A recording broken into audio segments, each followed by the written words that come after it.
Good morning. Thank you all for joining us live from the Rawlings Library. Today, you will be hearing from our All Pueblo Reads Youth Companion book author, Jim O'Connor. This year's Youth All Pueblo Reads book was What Was the Vietnam War? Teachers and students throughout Pueblo were given the opportunity to request classroom copies of Mr. O'Connor's book and to tune in today to learn more about him and his book. If you have questions throughout the presentation, please leave them in the comment section and we will have a few minutes after the presentation to answer them. Now we will turn it over to our special guest, Mr. Jim O'Connor. Hi, good morning. It's great to be talking to you. This is the first time I've done anything like this, so bear with me. A lot of people probably wonder, why is the Vietnam War important? It's not a war that we won, and it happened over 50 years ago. I think the main reason why it's so important is because it's a war that divided our country between people who thought it was a good idea and people who thought it was a bad idea, that it was illegal, immoral, whatever. Let me give you a little quick history of the war. Vietnam is a very small country in Southeast Asia, but for basically over 1,000 years, other countries have wanted to invade Vietnam and control Vietnam and use Vietnam for the natural resources that are there. And the Chinese were first invaders, and then in the mid-19th century, France colonized Vietnam, which means they basically took it over and used it for its rice crops and some other natural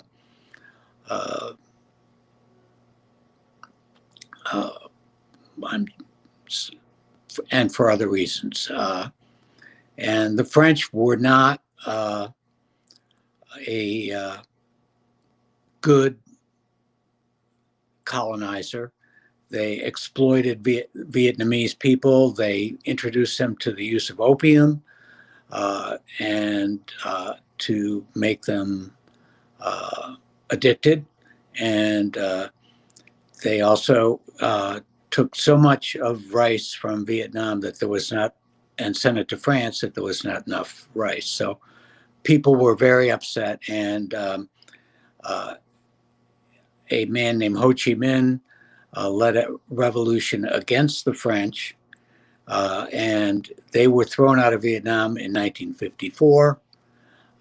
And I'm not going to go into details, but and Vietnam ended up as two countries and not one, and they were called North Vietnam and South Vietnam. South Vietnam was supposedly a democracy, and North Vietnam was a communist country.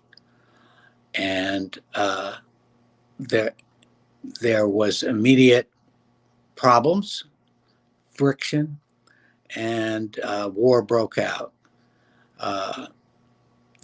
The French had been in a war, but now it was a U.S. war. We had put soldiers over there in just a small amount during the early going, but by 1968, there were over 500,000 United States military people in Vietnam. And this war was a difficult war for our people.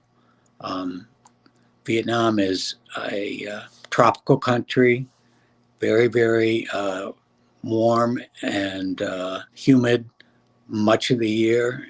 The rest of the year, they have monsoons, which are, say, similar to hurricanes that bring torrential rains and make movement very, very difficult.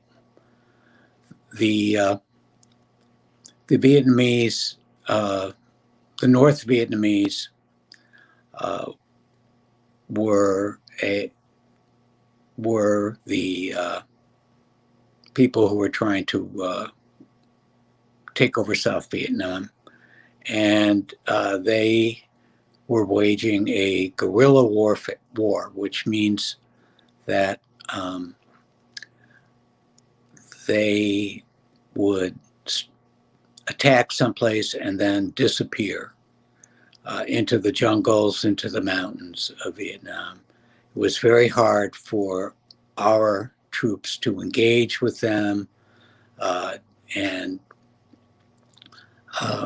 we had a lot of casualties. By the end of the war, over 55,000 United States military were killed. And if you visit Washington, D.C. right now, and I hope you will soon or whenever we all can start moving around again, you should visit the Vietnam War Memorial.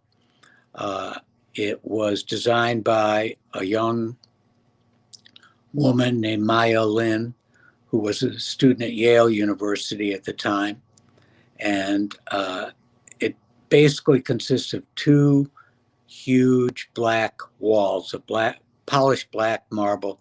And on those walls are the inscribed the names of every single military person who were killed or died in Vietnam. And that, as I said, it's over 55,000 people.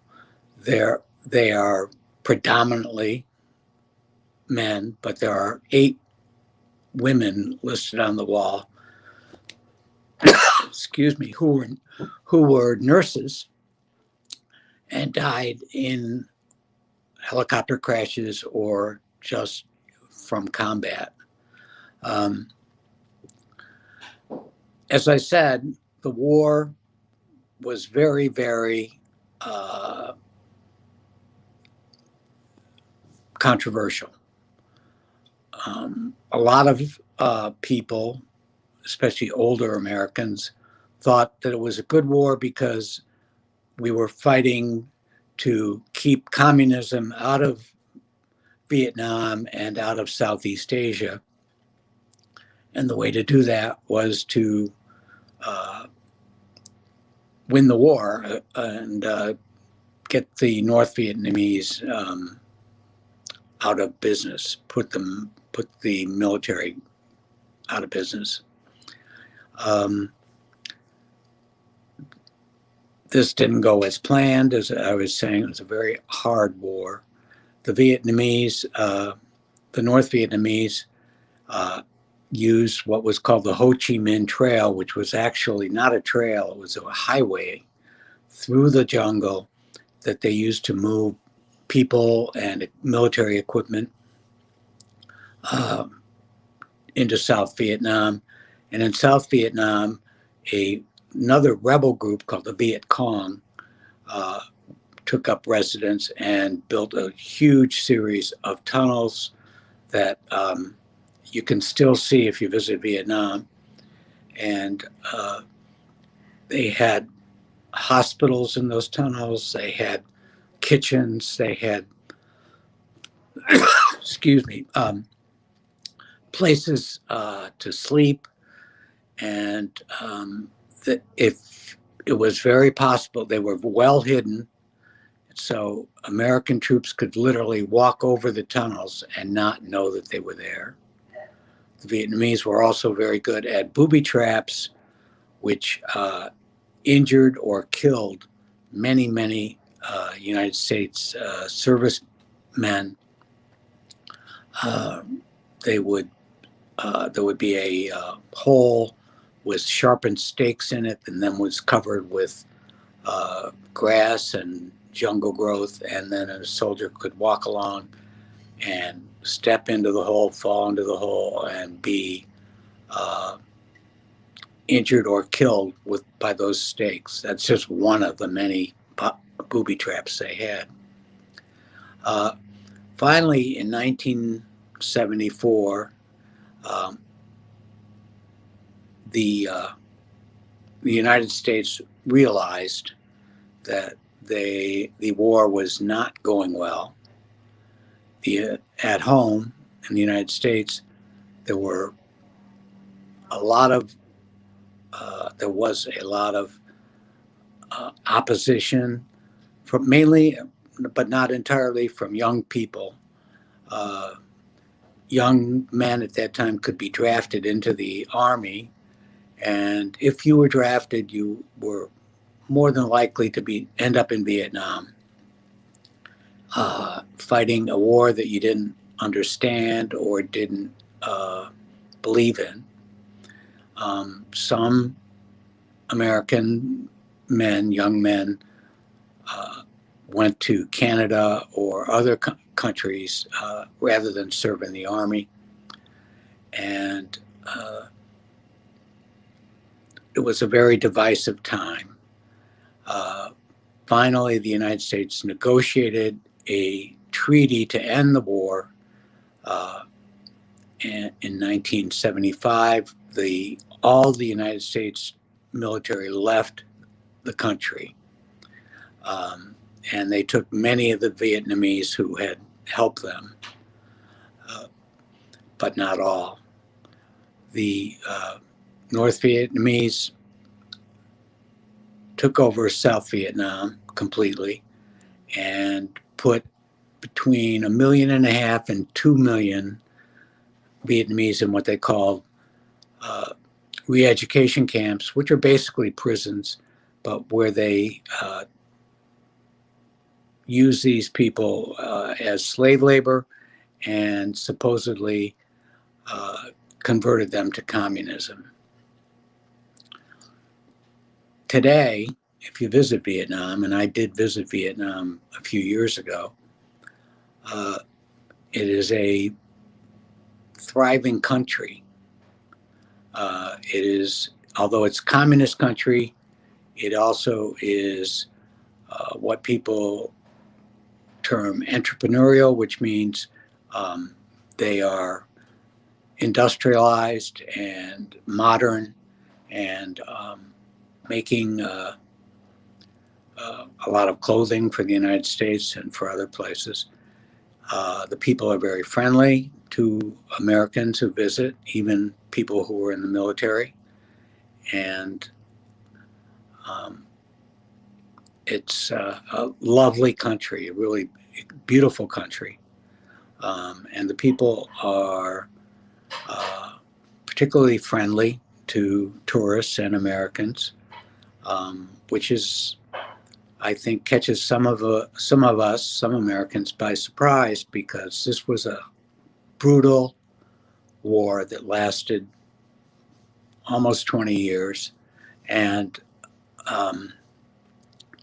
as I said, killed a lot of Americans and many, many, many Vietnamese.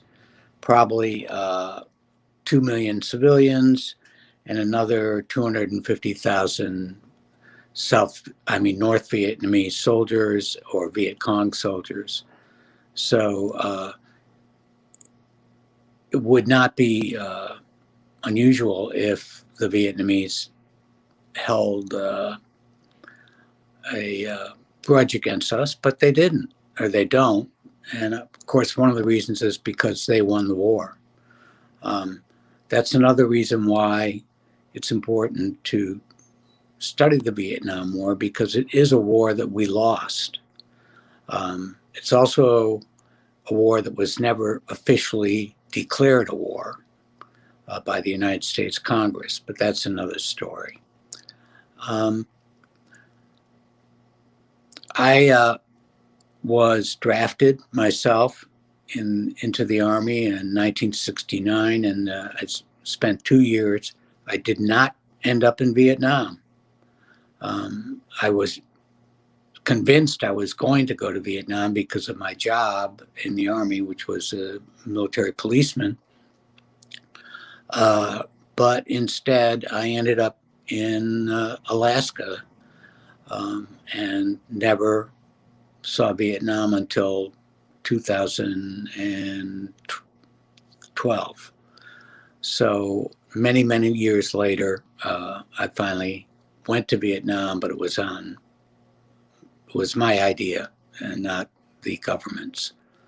I do believe that there are just wars, and I'm pretty convinced that the Vietnam War was not a great idea.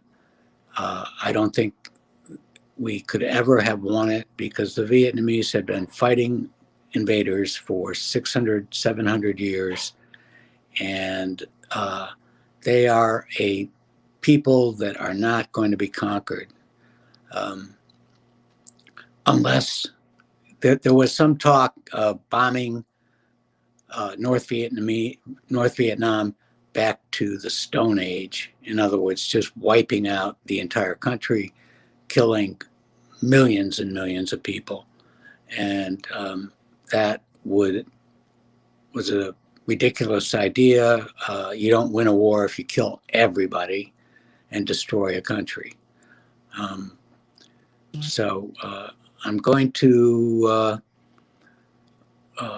I understand that you've got some questions for me, so I'm going to ask Sarah if she'll tell me what the questions are. Yes. Hi, Jim. Nice to join you again. So we did have a few questions come in, and the first one is there another war like the Vietnam War? Well, we certainly have had wars since the Vietnam War, especially after 9/11. We were at war in the Middle East against Al Qaeda and the Taliban, and we're still fighting that war now, almost 19 years later, to a certain extent. And it's a different kind of a war because only a small number of Americans are involved with it, as opposed to Vietnam when everybody was being drafted.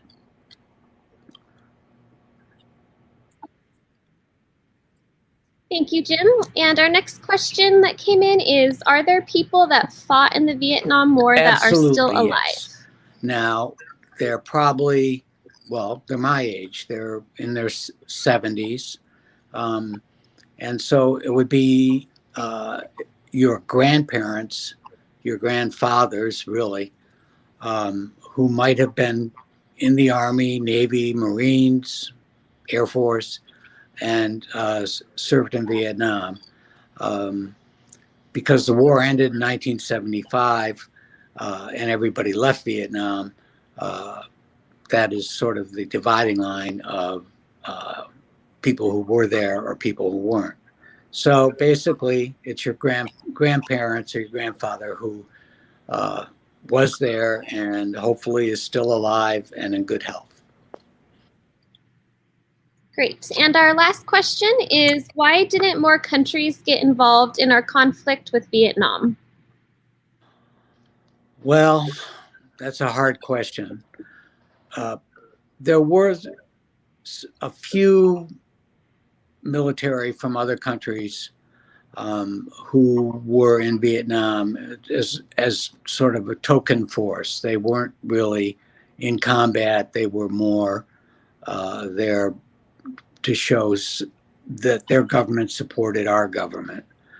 I think the reason why there was no major military groups other than U.S. in Vietnam was it was our decision to continue the war after the French left, and it was our decision to gradually increase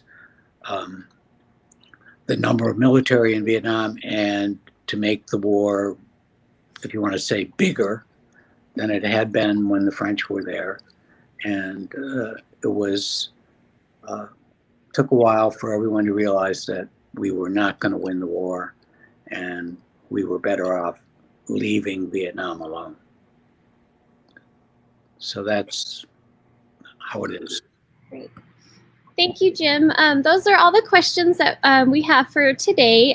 We will be hearing from Mr. O'Connor again tomorrow at 10 a.m. For more teachers and students to join in. So, Mr. O'Connor, thank you so much for joining us today, and we will see you here again tomorrow. Thank you for having me. Of course. My pleasure.